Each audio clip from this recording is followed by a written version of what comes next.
Itu kemudian saya bernama Syekh Usman Arif alias Windyangi.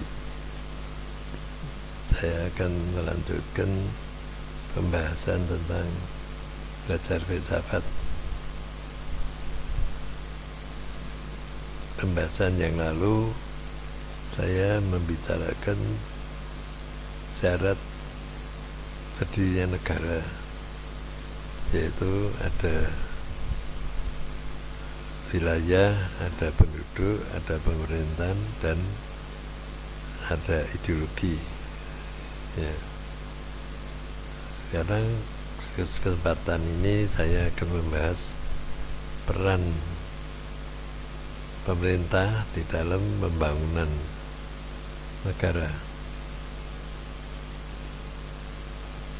Jadi sejak pada zaman dulu, sejak zaman kuno, negara itu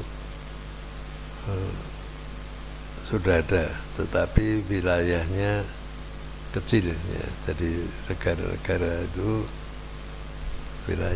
wilayah kekuasaannya kecil, meskipun sebenarnya wilayahnya luas, tetapi yang diatur oleh negara, oleh kerajaan pada waktu itu hanya sebagian kecil dari wilayah negara yang luas itu. Ya, misalnya itu karena apa? Karena penduduknya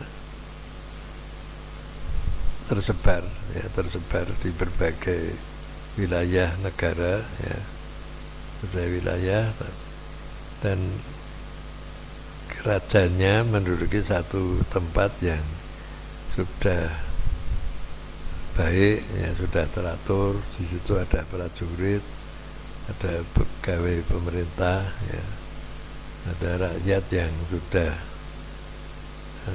membayar pajak, sudah bekerja dengan pekerjaan yang tetap, ya, sudah penduduknya sudah sadar tentang kewajibannya sebagai warga negara, ya.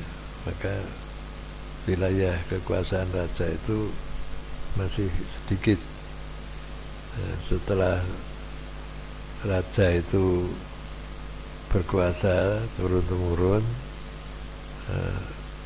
penduduknya tambah, penduduk yang pandai juga bertambah, orang-orang yang berminat menjadi pegawai negeri tambah, yang ingin menjadi prajurit juga bertambah. Maka raja itu atau kerajaan itu memperluas kekuasaannya, mencari daerah lain yang bisa diatur, ya. Dia menyuruh pegawainya atau pejabat yang sudah berpengalaman untuk menjadi bupati misalnya, ya, untuk menjadi bupati. Lalu beberapa kabupaten didirikan di sekitar kerajaan itu, ya. Masing-masing kabupaten juga berkembang, ya, pelan-pelan dia maju, semakin besar kabupaten itu, ya. Lalu kemudian berkembang menjadi provinsi, ya, beberapa kabupaten menjadi provinsi. Lalu raja mengangkat gubernur untuk mengatur provinsi yang ada, dan seterusnya. Provinsinya semakin hari juga semakin banyak, ya,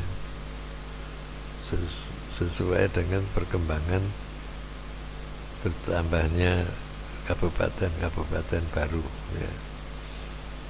Ya, itu zaman dulu seperti itu. Nah, sekarang negara-negara itu pemerintahnya sudah luas, ya. Dari satu negara itu dipimpin oleh satu pemerintahan pusat, ya. Nah, di pemerintahan pusat itu mempunyai pemerintahan daerah. Jadi negara terdiri dari pusat, pemerintahan pusat, kemudian pemerintahan daerah. dari provinsi, kemudian di bawah provinsi ada kabupaten, ada kota, dan seterusnya.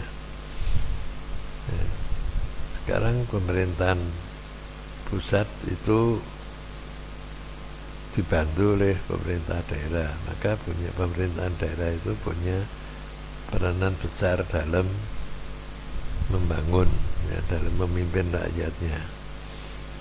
Ya, pembangunan itu tentu saja bisa diukur dari kemajuan tingkat hidup masyarakatnya. Ya, kalau pembangunannya baik, berhasil, itu masyarakatnya atau rakyatnya hidupnya lebih baik, lebih sejahtera, ya, lebih pandai, lebih cerdas, lebih berbudaya, lebih mapan, ya, lebih bahagia, hidupnya lebih teratur, ya. Jadi kehidupan rakyatnya sangat bagus, ya, dari kondisi fisiknya, ya, fisik rumahnya, kondisi makanannya, jenis makanannya, kualitas makanannya, kemudian jumlah yang makanannya, ya, persediaan makan. Jadi penduduk yang sejahtera, makmur, mungkin dia bisa makan sehari minimum 3 kali, ya. Di samping masih makan makanan lain, ya, sehingga tubuhnya lebih sehat, lebih bahagia, ya. Demikian juga zaman sekarang orang bepergian bisa, ada yang pakai kendaraan pribadi, ada yang pakai kendaraan umum. Kalau kendaraan umum itu bagus, ya, menyenangkan dan memudahkan orang untuk bepergian, orang akan pilih kendaraan umum, tidak perlu punya kendaraan pribadi, ya. Jadi orang lebih senang dengan naik kendaraan umum, ya, kemanapun pergi. Kalau kendaraan umum tersedia baik, ya, baik dalam kota maupun ke luar kota.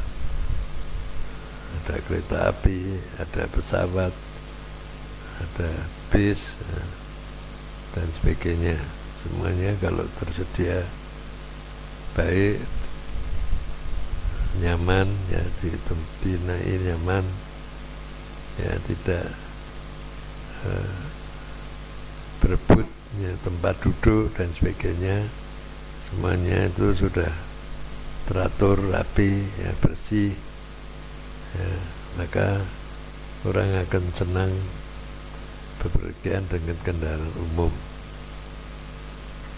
ya.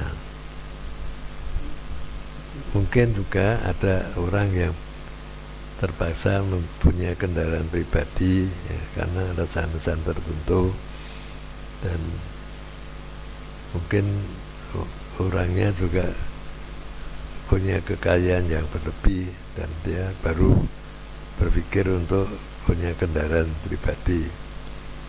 Bagi orang umum, warga negara yang umum lebih senang dengan kendaraan umum kalau kendaraan umum itu bagus, ya, nyaman dan menyenangkan. Itu terjadi di berbagai negara. Itu secara logika itu bisa dipahami. Namun ada masyarakat yang memang senang, ya, senang punya kendaraan pribadi, jadi dia merasa hidupnya lebih senang kalau semuanya memilikinya sendiri. Nah, ini adalah satu bentuk masyarakat itu sendiri, ya, budaya dari masyarakatnya.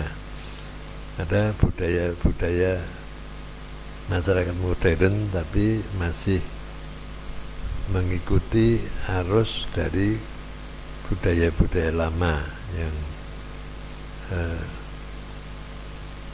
sifatnya seperti pada zaman dulu ya. Jadi pada zaman dulu. Jadi ada masyarakat yang berubahnya terlalu pelan ya. Ada masyarakat yang berubahnya cepat menyesuaikan diri, lalu dia hidup sebagai masyarakat modern. Tapi ada masyarakat yang sulit berubah, dia selalu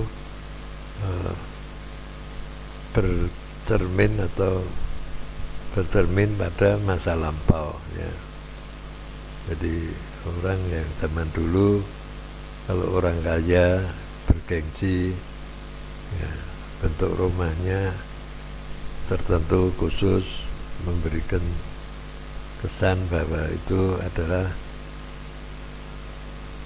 keluarga yang terpandang, keluarga yang sangat dihormati. Nah, simbol-simbol itu tetap dipegang ya, meskipun zaman sudah berubah ya, meskipun orang-orang semacam itu ada ya, ada di dalam masyarakat modern, tapi tidak banyak ya, tidak banyak. Jadi mereka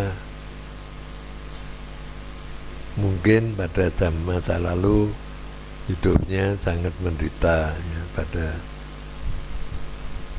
nah, sekarang dia ingin menunjukkan bahwa dia sebenarnya juga orang yang terpandang ya, yang terhormat ya, dari kalangan yang elit ya. Nah, itu ketinggalan, sebenarnya sudah ketinggalan zaman ya. Jadi orang yang bermimpi ke masa lalu itu ada orang-orang yang semacam itu ya, cuma jumlahnya tidak banyak ya. Dengan kemajuan pemikiran manusia, orang akan berubah ya, zaman sudah berubah, keadaan masyarakat berubah.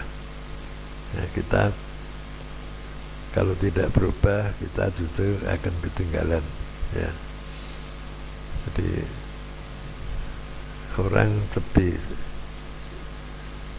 sederhana, lebih memiliki barang yang secukupnya saja ya. Misalnya orang bisa beli mobil, bisa beli rumah besar, tapi mereka tidak. Mereka beli rumah yang cukup ya, cukup sederhana ya, uangnya bisa disimpan atau diinvestasikan untuk dikembangkan ya, sehingga hidupnya tetap sederhana tapi sehat ya, sederhana, sehat dan bahagia. Itu cara gaya hidup yang berbeda dengan gaya hidup lama, yaitu harus memperlihatkan powernya. Kalau orang kuat itu ya tanda-tandanya punya rumah besar, mobil mewah ya, kelihatan hidupnya mewah ya, makannya di rumah makan yang mahal. Simbol-simbol kemewahan itu dipandang perlu untuk menunjukkan bahwa dirinya adalah orang yang lebih hebat dari orang lain ya. Pemikiran-pemikiran semacam ini tentu saja semakin hari semakin hilang ya. Orang akan justru merasa malu kalau berlebihan ya, kalau penampilannya berlebihan ya. Orang lebih berpikir lebih praktis, lebih sederhana ya. Itu berubah ya, terjadi perubahan waktu dengan perubahan ilmu pengetahuan, perubahan zaman, dan orang berpikirnya lebih ke hal yang lebih tinggi ya, nilai-nilai yang dikejar dan nilai-nilai yang lebih tinggi ya. Jadi ukuran orang kuat dan orang lemah bukan diukur dari barang-barang yang dia miliki atau yang dia pakai, tetapi bergantung pada kemampuannya atau sumbangsihnya kepada masyarakat dan negara. Orang yang hidupnya sederhana tapi sumbangsihnya kepada masyarakat besar ya, jasanya besar karena dia mempunyai kepandaian atau punya pengetahuan yang berguna untuk kebahagiaan bersama, kebahagiaan masyarakat ya. Nah, ini yang menjadi ukuran orang-orang yang lebih maju ya pada zaman sekarang ya. Jadi orang belajar ilmu pengetahuan sekolah ya, itu punya titel ya, mendapatkan titel sebagai bukti bahwa dia pandai dengan titelnya. Itu pun semakin lama semakin tidak penting karena yang punya titel banyak ya, dan yang perlu bukan titelnya tapi adalah kemampuannya, produktivitasnya ya. Orang yang produktif itulah yang lebih baik, lebih dipandang lebih baik daripada orang yang hanya punya titel atau ya punya gelar yang panjang dan seakan-akan dia punya prestasi dengan gelarnya itu. Nah, tapi gelar itu kan sementara ya, sementara. Sepertinya orang sekolah mendapat gelar sarjana sampai doktor ya, sarjana S3 itu pun sementara ya, meskipun dengan susah payah seseorang itu untuk mendapatkan gelar doktor, tapi setelah dia memperoleh, dia merasa tidak ada apa-apanya ya kalau hanya punya gelar doktor, karena orang yang punya gelar doktor juga banyak, bahkan orang-orang yang tidak punya gelar doktor, tidak punya gelar doktor juga punya prestasi lebih hebat ya. Jadi orang akan merasa malu kalau punya prestasi, punya gelar yang mentereng tapi tidak punya prestasi ya. Itulah perubahan zaman. Jadi dengan kata lain, simbol-simbol yang bersifat fisik itu akan hilang ya, akan tidak berguna, akan kurang membanggakan lagi, tapi orang mengejar hal yang lebih baik, yaitu lebih berguna ya, yaitu dengan tindakan-tindakan yang baik, perilaku yang baik ya, yang berguna untuk masyarakat, yaitu dengan kepandaian yang dia miliki di bidang apapun ya. Misalnya di bidang hukum ya, bagaimana masyarakat diatur ya, supaya anggota masyarakat itu hidup lebih teratur, lebih damai, lebih disiplin, lebih ya berkualitas gitu ya. Nah, jadi itu kalau kita perhatikan maka ada hubungan yang erat antara sikap ini, kebanggaan secara fisik ya, kebanggaan secara fisik dengan dengan orang yang berprestasi.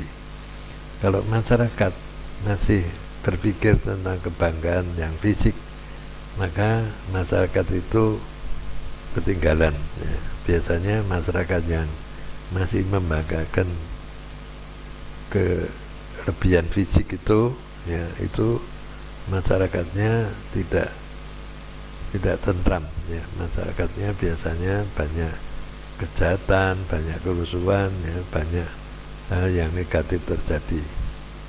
Ya, dan itu menunjukkan masyarakat itu masih ketinggalan, ya, ketinggalan. Jadi budayanya tidak sesuai dengan budaya yang lebih maju.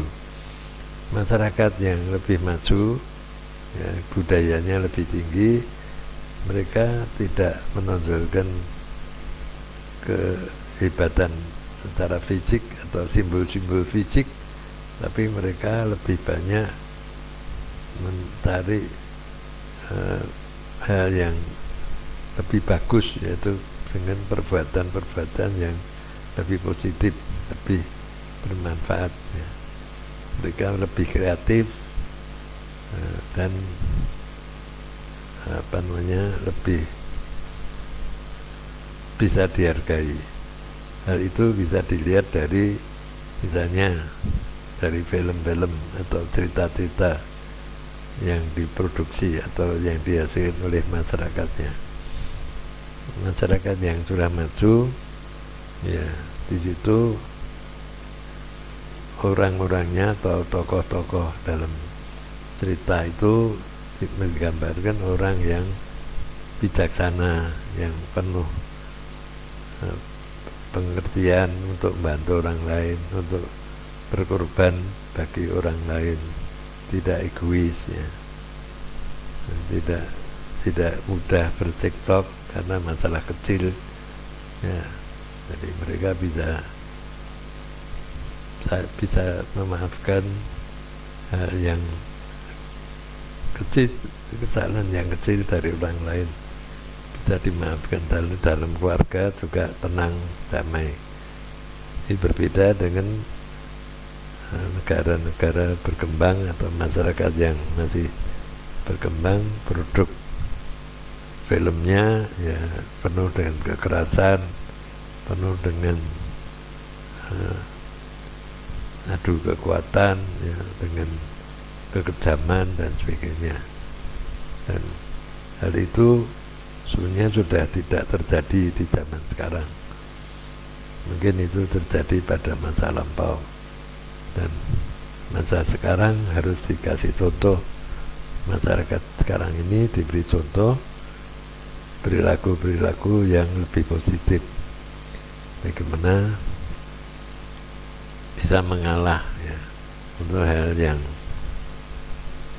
kecil, ya, yang bisa kita mengalah untuk orang lain, ya, tidak harus berebut, ya, tidak harus berebut sesuatu yang sebenarnya itu menunjukkan sifat-sifat yang rendah dalam diri manusia, yaitu sifat-sifat nafsu dan emosi, nafsu egois, ambisi, ya, sifat-sifat yang rendah dari manusia itu seharusnya pelan-pelan disimpan atau disingkirkan, tidak ditonjolkan dalam kehidupan di dalam masyarakat, ya. Itu kalau dalam masyarakat yang masih terjadi banyak keributan, masalah-masalah ekonomi, kejahatan muncul, ya, ada pembegalan, ada perampokan, ada, ya, kekerasan, ya, kekerasan yang tidak jelas alasannya, ya. Ya, itu adalah satu contoh bahwa masyarakat itu masih terbelakang, ya, secara budaya masih terbelakang. Masyarakat yang sudah maju budayanya pasti akan lebih tenang, rakyatnya lebih disiplin, tidak mudah untuk berbuat hal yang buruk ya, yang memalukan itu. Nah, itu semua masyarakat akan menuju ke sana. Meskipun sekarang masih jarang ada masyarakat yang seperti itu ya, tapi pada saatnya nanti semakin lama masyarakat di daerah, di semua negara di seluruh dunia akan maju ke situ, karena kodrat manusia adalah sama ya, kodrat manusia adalah menuju kebaikan ya, menuju kebaikan. Jadi manusia itu diciptakan Tuhan menjadi makhluk yang berbudi ya, berbudi luhur, maka dia akan berjuang untuk mewujudkan seperti apa yang menjadi sifat yang sudah diberikan oleh Tuhan, yaitu hidup lebih mulia, lebih baik ya. Begitu pembahasan yang saya sampaikan pada kesempatan hari ini, Sancai.